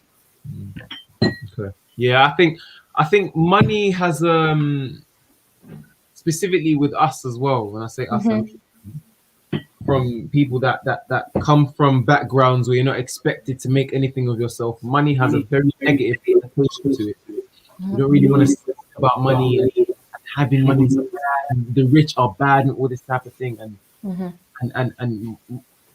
money helps move a society forward.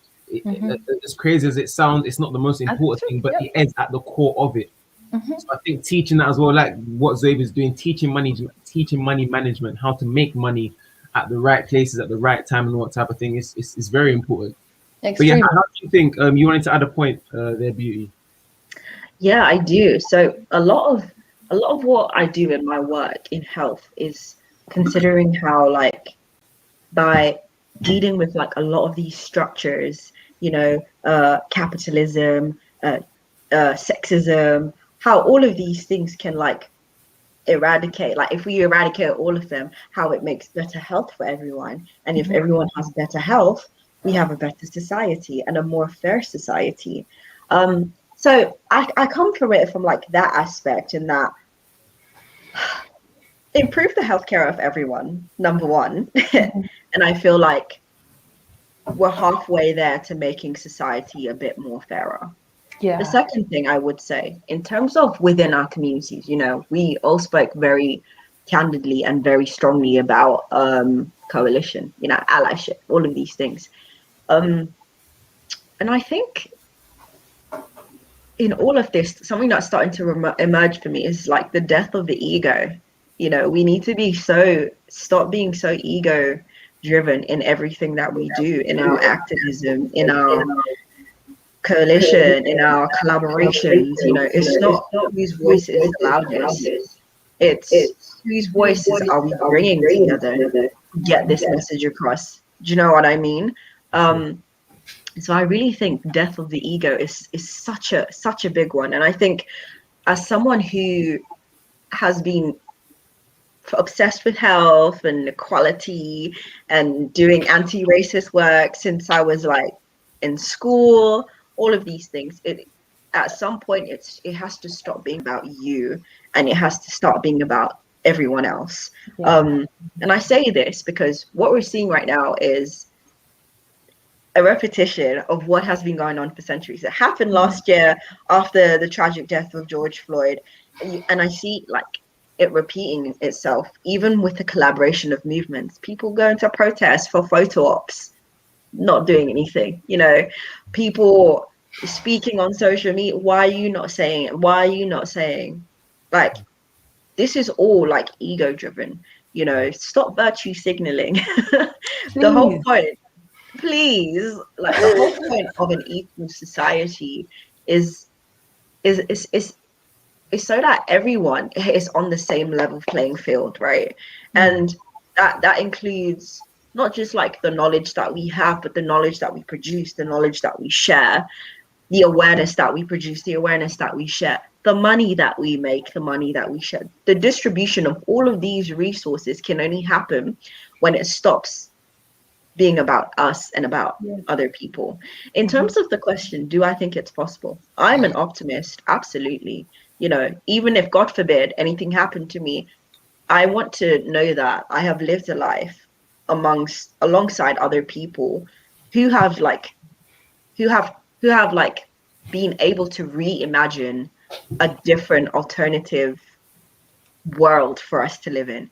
And I think on that point, something that we're always like, that is killed within us in a lot of this work, this organizing, campaigning work, is the ability to reimagine.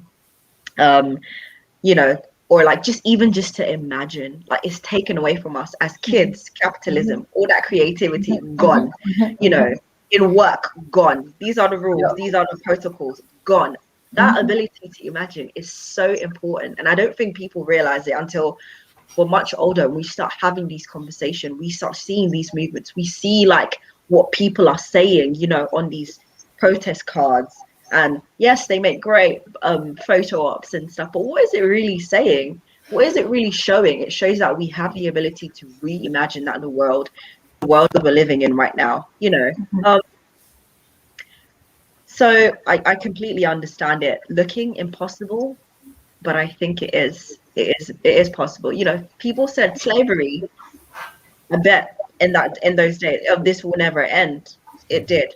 I don't know how much I agree that it ended. It just re-emerged into something. But it became illegal. There you go. That's what I'm trying to say. Like that change still happened. They reimagined a different world where they had rights. This is what I was saying before. I don't believe in us fighting for our rights. I believe in us fighting for what? Liberation. Because then the freedom belongs to us. No one is giving to us. It's not there for us to take. It belongs to us. So I absolutely think, yes, I absolutely think it's possible. I like that you touched on the whole ego thing.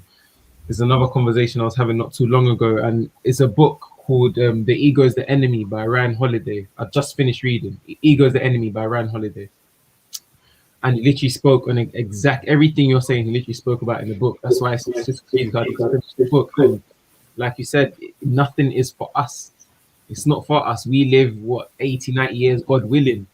We have generations that are coming after us. All these things we desire and chase after, we should take ourselves out of the equation and think this isn't for me. And all the people that we do look up to, all the people that inspire us, people might have posters of, were selfless people, were people that didn't put themselves first. That thought, you know what, Right. I'm gonna take all this turmoil, I'm gonna take all of this for the people coming after me. And I think that's powerful. A very nice point. Thank you. Can I jump in here with 2 points? The first is, hold on, let me just. Okay. Yes. The first is in relation to the death of the ego, and I will say I will agree with you to about 80%. And the reason why is because our ego serves a purpose. It's not, the devil. If it's healthy, the ego can be extremely useful. So I don't want to demonize completely, because without that ego, you get things like, imposter syndrome, and not having the confidence, and not feeling like you're actually able to do anything. Whereas when you have the ego overly inflated, then it's a whole other issue. And I think we see, it's exactly that. We see quite a lot of both of those. So having a healthy ego, I would say, is the goal. And for the person who commented, the Yokozuna, first off, your English is great. Second off, it's understandable, it's okay. I completely understand why you would feel like that. There's no wrong or right answer here. And I'm not going to pretend that it's all like, I'm not going to bring false positivity and say, no, it's definitely going to be okay. It's all going to be absolutely fine. It's going to be perfect.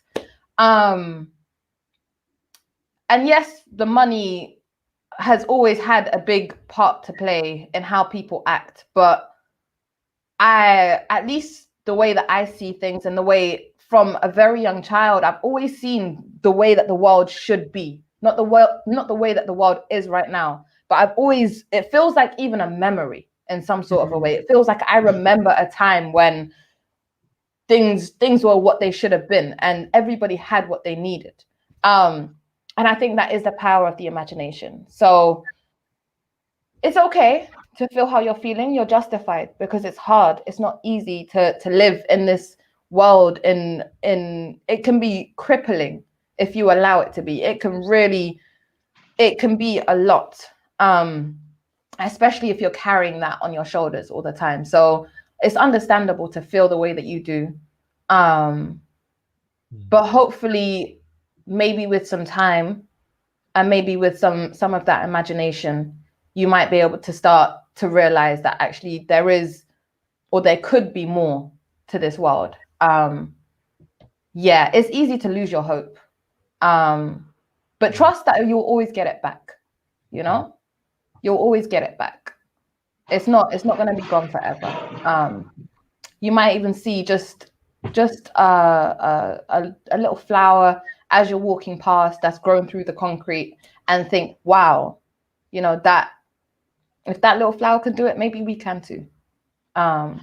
So that was just a little message for the person who commented earlier, because I understand that sentiment, and it's a sentiment that I have come across a few times. I really get it, and don't feel bad for losing that hope or for feeling like, you know, right now it just looks impossible. That's completely understandable.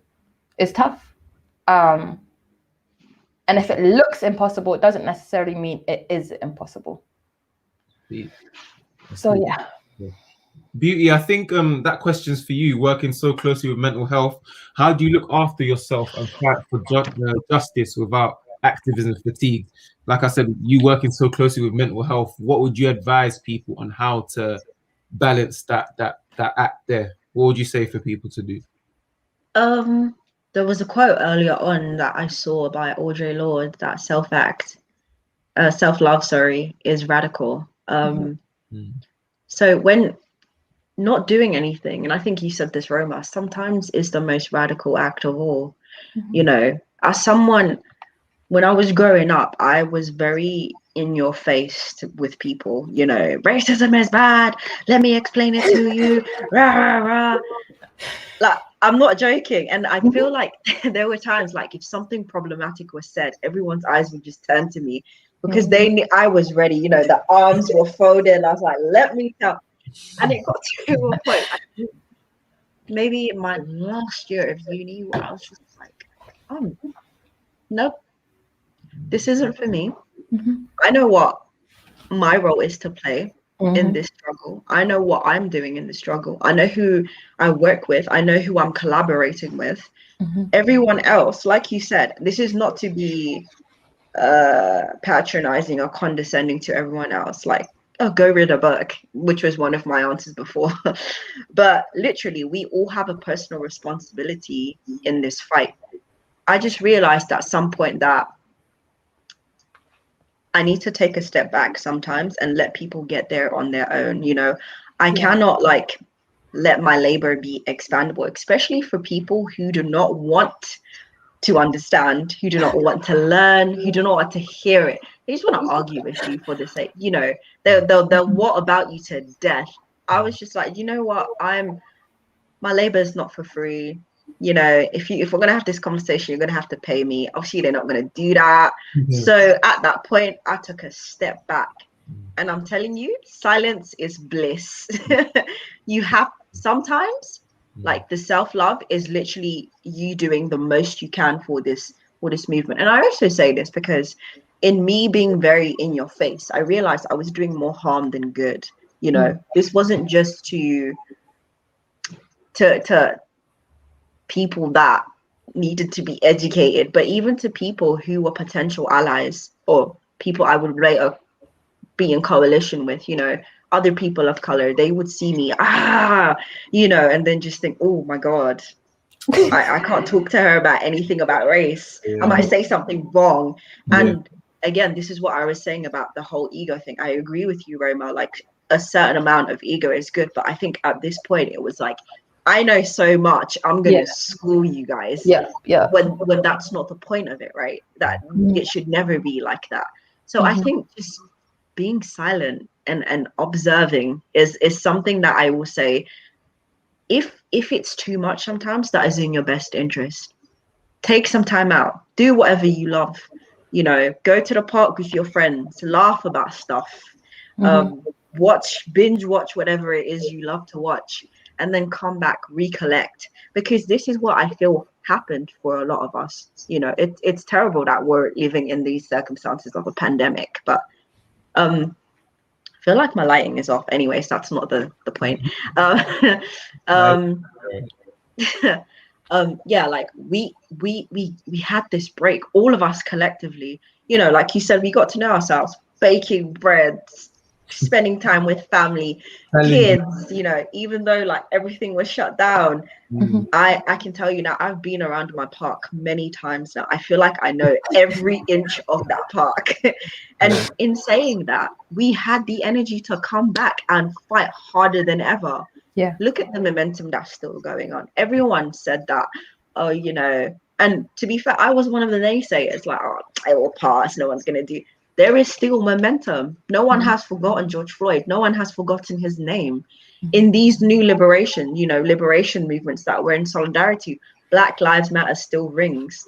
What Black Lives Matter started has, I don't want to say allowed, but it's given ground for us to speak more forcefully, to be in collaboration, to go on like national television and call white people out for what it is they're doing, for the wrongs they're saying. I don't think any of these things would have been possible without us like reckoning with ourselves and giving ourselves that time, not everyday commute, not everyday 9 to 5. These things like matter as well. It's radical to take care of yourself. So that's what I would say to you. And like more in a more like practical way, I feel like sometimes on social media we very much can get caught up in an echo chamber, of, and I'm not saying this is a bad thing, like it's better to follow people with good views rather than like bad views, but I feel like sometimes when I see that starting to happen, I always go back to the drawing board and understand what my purpose was. Why did I start doing this work in the beginning? I go back to reading even the basics. I cannot tell you how many times I've read Malcolm X's autobiography. I don't know why. For some reason, it just brings me so much comfort. Just go back to the basics. So yeah. Zohaib, what about you? Sorry. Zohaib, I'd love to hear from you. What do you feel like, how can you take care of yourself as you fight for the cause and as you do the work that you do? You're muted. Oh, you're on mute, babe. You're muted. Can you hear now? Yeah. There are many factors you can take in place, even when it comes to just trading on itself. Like you said, money is a big factor you can put in place, alongside you do need a bit of ego, because that takes you, if you use it the biased way, that takes you to good places too. There are small factors that if you keep them in your mind, they will slowly progress and they will take you to many steps, So I think there's many stuff that you can take into consideration when it comes to that. Definitely. Aaron, did you have anything to say about how to take care of yourself in the fight? Yeah, I mean, you guys pretty touched on most of it, and it's okay to. I'm gonna say it again. How we're all brought up here is that we're taught to work hard. Like the only way to get something is through hardship and toil, and that's not necessarily the case all the time. And really and truly, the people that we see at certain levels didn't have to scrimp and scrape and do whatever to get to the positions they're in. So really and truly, I think it's more of studying yourself and realizing what clicks for you, knowing your breaking point, knowing for yourself when to relax. Because what I don't like is when people have different thresholds, different people. So Zuaid might be able to work a 10-hour shift. I might be able to work 4. But for me to now advise Zuaid to say you should only work 2 hours for the week, he can work more than me. So I really advise people to study themselves more than anything else and know what really works for you, and then go on from there. But you guys pretty touched on most of it. Yeah. I wanted to sum up, and like you just said, I feel like what I'm gonna say now pretty much has everything that you guys have said into it. And that is basically just to play your role. Don't feel like you have to, be the loudmouth speaking and talking about everything. If that's not your role, that's not your role. More time, what you're doing in the fight or for the cause should come easy to you. It should be natural to you. It shouldn't be, like you feeling like, this is what like an activist looks like. This is what I'm gonna do. I honestly think just play your role, and you can only do that by imperfection and getting to know yourself. B, Zuhair, like you said, basically for you, your role is money management. Your role is to bring in the money. You might have had. I'm very much into ancestral veneration, and so the way that I see it, like my role, I know my role is to communicate. and I'm good at that. I can do what I need to do, and I communicate better when it's person to person. And I can, be a space where people who don't understand things sometimes might go to. That's great. That's my role. So your role might be, I need to be bringing in the money. I need to be making sure everybody's secure. I need to make sure that, my people and my family have the resources and the tools, and the community as well has that knowledge too. There is no one role that is better than another. There is no one role that has more value. One might be more visible. One might be more championed. One might be more, popular. But it's really and truly just play your role. That's all we really need to be doing. You can, and again, that comes in with that death of the ego, in the sense that, like, you might think, oh, I need to be, the person that's the face of the whole billboard, and I need to be at the front of the camera, and maybe you're better working the lights. Maybe that's where your talent really comes in. Like, it's okay too. It's okay, because I don't know how to work no lights. Somebody needs to work the lights. So yeah. Once you understand yourself, and once you understand, your values, it doesn't really matter what you're doing. Some people's role, and I want to be very clear about this, some people's role right now is to chill, to luxuriate, to be bougie. That's all they're supposed to be doing. And if we're trying to, like, judge people and be like, oh, well, why is that person always in a foreign car and all they're doing is going on holidays? That's their role. That's their role. Play your role and allow them to play theirs. Right. Yeah. Yeah, that's literally, you literally hit on everything there. And I think everyone made very, very, very valid points today.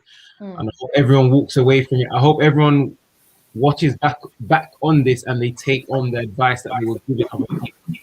Because that really you say, and then everything was amazing. Everyone play your role, ways to improve the racial processes. Exactly that. On a lighter note, where's everyone joining to June 21st? Where you going June 21st? I have no idea yet, bro. Being honest with you. Probably going to be working. You better make that money. Man said, I'm here to make money. Don't chat to me. Don't look at me. He's playing his role. Still going to be working. Another same day for me, man. Still going to be working. Another day in the office. That's it, bro. Another $1. That's it, man. Zainab said, whilst you lot were doing nothing, I was making moves. He's making moves. What do you think this is? That's it. So my birthday is actually 3 days before the 21st. What I really, really want to do for it, honestly, I want to be in the woods. I want to go camping with a couple of my favorite people. That's what I want to be doing. I just want to be out there with the I don't want to hear no cars. I'm over it. I'm done. Put me in the woods. That's where I want to go. Nice. And you, Beauty, where you heading to? I'm such a homebody, and like everyone's been like, when the 21st, I'm out. I want to be at home. Like, leave me alone. No, on a level, I hear you though. I hear you. I want to be at home. I'm comfortable. I got everything I need here, And not to be funny, but we made it work on Zoom. So, like, if you need me, Zoom me. Like, what do you want? Don't even Zoom me though, really and truly. Leave me alone. I do want to be at home, but I would really love to reconnect with some of my friends. I ain't seen them for like a year or two. Yeah. So like I would really enjoy that. I just wanna anywhere but a park, because I have been to every single park I feel in London. Take me anywhere but a park. What about you, Aaron? Oh, I can see you got plans. I see it. June 21st, where am I heading? You guys will see the snaps. You'll see the snaps. That's it. 4, 5, 6 locations. Check everywhere. First, and you'll see. Yeah. No, but jokes aside, though, this is Mr. Worldwide. this is linking back to the whole self-care thing. So I hope everyone on this panel does fulfill their plans for June 21st. And once again, I'd like to thank everyone here for their input, for their opinions, and for the gems they dropped today. It was a beautiful talk. And yeah, This was the Equal Equity Show with the National Youth Agency, and thank you guys for watching. Thank you Thank so much, you. Aaron. Thank you Bye. as well. Bye. Bye bye.